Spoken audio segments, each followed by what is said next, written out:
guys, welcome to today's task. It is that time of year where we are repairing sprinklers, and I came to try and turn on the water at my in-laws' place, hoping we would just turn water on and then repair sprinkler heads. But during the winter time, the utility companies have come through and bored new utilities underneath here, and in doing so they hit main lines in this sprinkler system. Now, sprinkler system for this house has a main line that comes underneath here and goes down that way and around the house for all of the zones. The problem is that main line comes through here and cuts down underneath this pad, and that's where it's broken. So we have to get water underneath this pad, and there's only two ways to do that. Either cut up part of this concrete or dig it back, and we're going to use water and a water jet, and we're going to shove a pipe underneath through, kind of blasting our way through. Then we're going to run new line down to these existing zones. Hopefully we can tap in there and bypass all this broken stuff here. It'll just stay there and we should be good. So come along for the ride. We're gonna figure this thing out. But what I'm trying to do right now is cut back some of this sod and pull it back so we can dig and push up these areas and not really trash the lawn too much. Here's the thing you need to know about working in your lawn. It will repair itself. Take your time. If you've got to cut something up, cut it up. It'll grow back. It's early in the spring. It's that time of year where your grass is starting to really start to grow, so it's healthy. It can handle just about anything right now. We just got to get water on it sooner than later.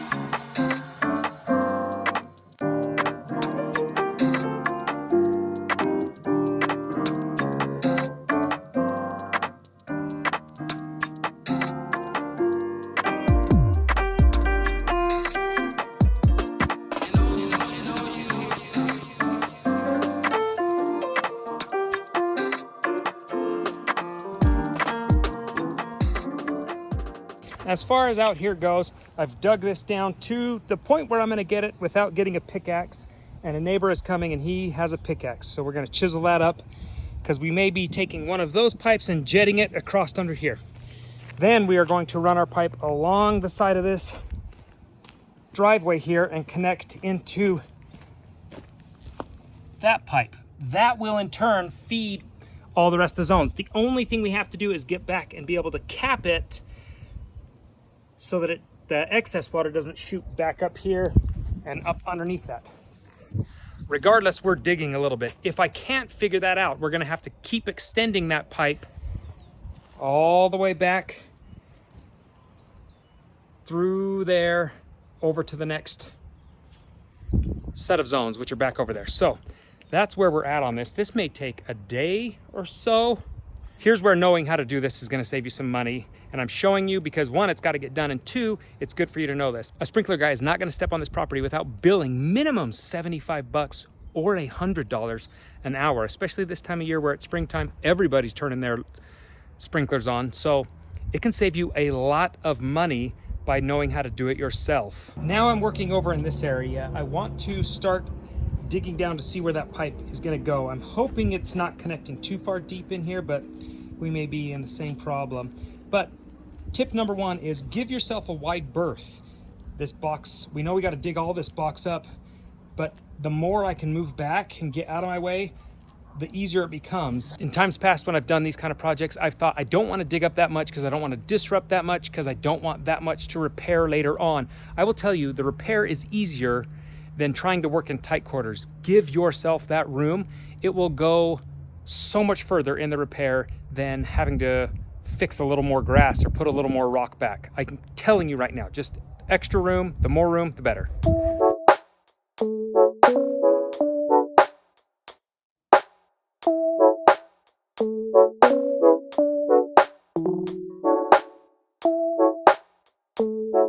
I've got all my trenches dug. Everything is ready for new product to go in. We are going to poly for two reasons. One, because of where the sleeve is, it brings the elevation of that pipe up, makes it vulnerable for freezing. There's nothing we can do about that. But if you use polypipe, you can mitigate that some. And if we make sure we blow out the lines, we'll be fine as well. So we're going to polypipe. But what I have done is come to the store and I've mapped from where I'm tapping into, coming down across the sleeve, coming into this zone that's right there, and then coming back down on poly over into this manifold over here.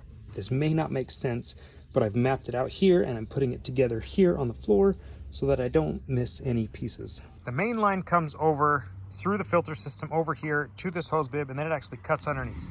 We are going to interrupt it here and stop it from going underneath the concrete. But what we have to do is now, where we interrupt it, bring it down this trench on this side under the sleeve, which oh so luckily was put in. That's just clutch. And this trench I have to rebury. We didn't end up using it. It's not going to work. So we're going to come over through the sleeve, which we already have that pipe pulled through. We're going to tap into this zone.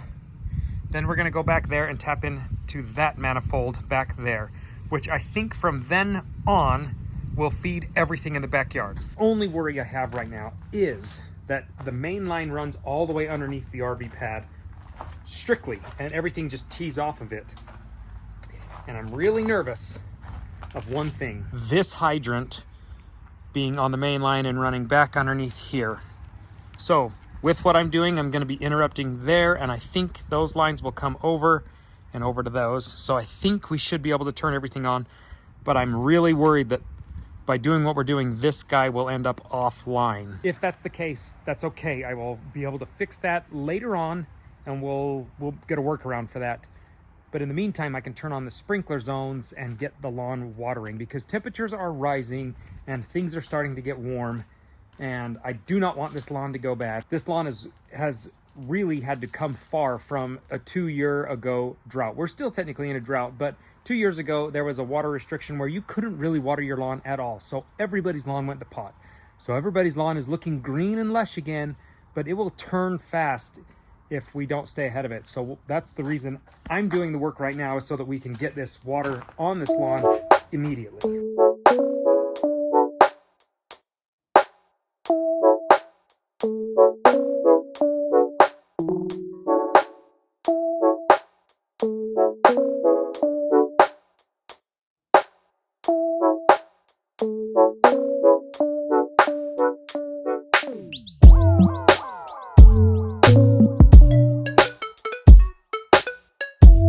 We are back together all the way down through our sleeve, and we are now over to this zone.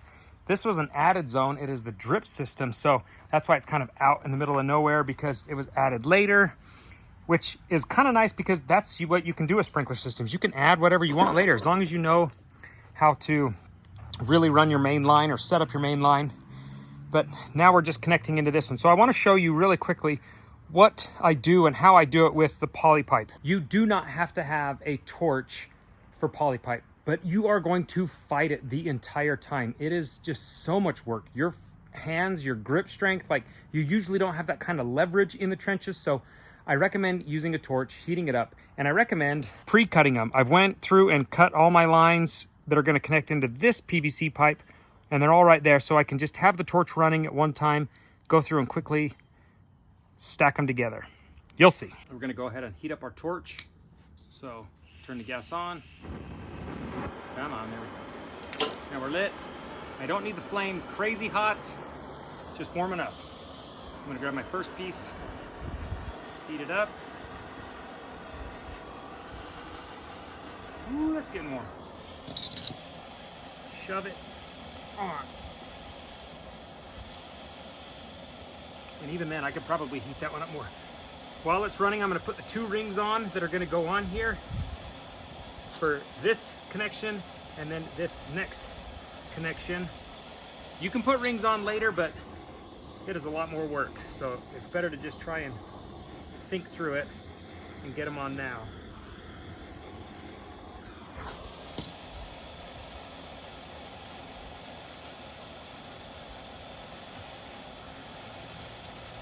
There we go. Okay, my next piece is here. So I'm just, and you'll see it, you'll start to put a shine on the pipe once you're heating it up enough. But you can't heat it up too much, because if you heat it up too much, it becomes mush. So you really kind of just got to watch it. And Pay attention. Okay, so 2 more rings. Oh, come on.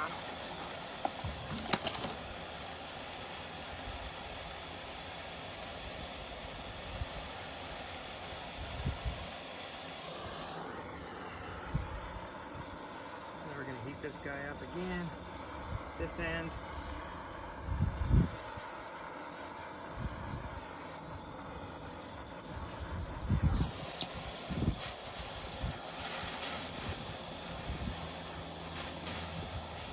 Okay.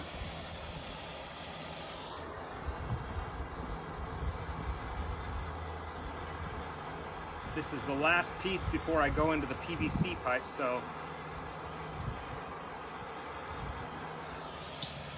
just kind of, oh, that one could have heated up more. Oh, that one's hard. Okay. Okay, now we can turn the gas off for a little bit. Now my next step is going to be to cut this PVC pipe and put our elbow in that we've got. I left this guy a little bit long so that I can go back and cut it to where we really need it. Here's the #1 rule I want to show you. You see these kind of cutters everywhere, but you cannot, and they are not meant to just crimp tight and push that blade through. They are meant to get connection with the pipe and then rotate around. And then crimp again and rotate more. And crimp again and rotate more. It's meant to work its way through the pipe. If you just crimp it so it's smashing, you'll probably shatter the pipe. And I've seen people do that in the past, and myself have done that in the past. I've learned through experience. That is not what you want to do. Oh, come on. So now I'm actually going to cut down there so that I can get rid of this piece, because we're eliminating this whole trunk line. We're putting in this line, will replace it, and I need room to connect my piece. So I'm just going to cut down there and get rid of this. When you're using polypipe, all the connections will be this barb style. It is not a screw-on barb, although you can kind of twist it and screw stuff in. It'll work its way in, but these are straight with each other so that it can't come out. It's made so it can't pull out. So on all of our polypipe, we're using this barb system. That's what you use. It goes in, you crimp your ring around the outside, and it cannot come off. It's pretty stout stuff. But when we're going from poly to PVC, I need a regular slip 90 for PVC to go over this. And then they had these guys. Now there are a few different types of poly connections, these gray ones.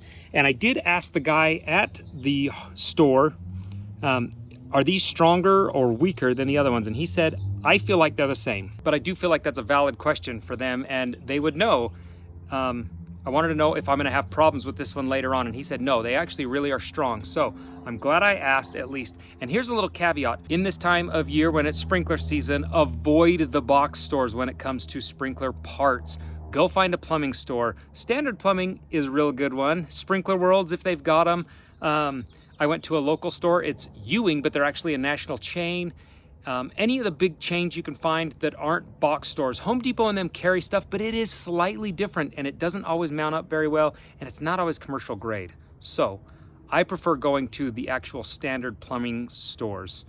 Standard Supply if you can, but an actual specialized in plumbing parts, sprinkler parts.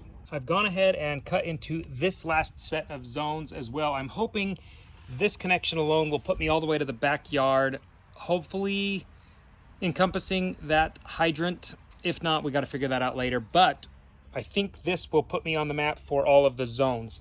So I went ahead and cut that and made all my poly and PVC connections, working my way back this way, and the only one I have left is at that same spot we were working at. Now, I did it that way because I didn't want to try and work my way this way, work my way into a corner where the last piece I have to put together is in a tight space. So try to think through your PVC or your sprinkler connections and think what is going to be the best way, because I've done this for years. I still get it wrong, and I wish all the time I would take just a little extra time to think through it. I luckily caught this one and thought, you know what? I'm fighting this a little bit already. Let's make it that one to be our last connection where I actually have leverage and accessibility a little bit better than in that tight little corner trying to push all this line together. Don't worry about this. When we bury it, we will set that guy down. So let's grab our torch, our lighter. I've got one crip ring and my drill. And let's come up front to this last little spot right here. Turn our gas on. I'm going to throw the ring on right now before I forget. Torch. Start heating this guy up.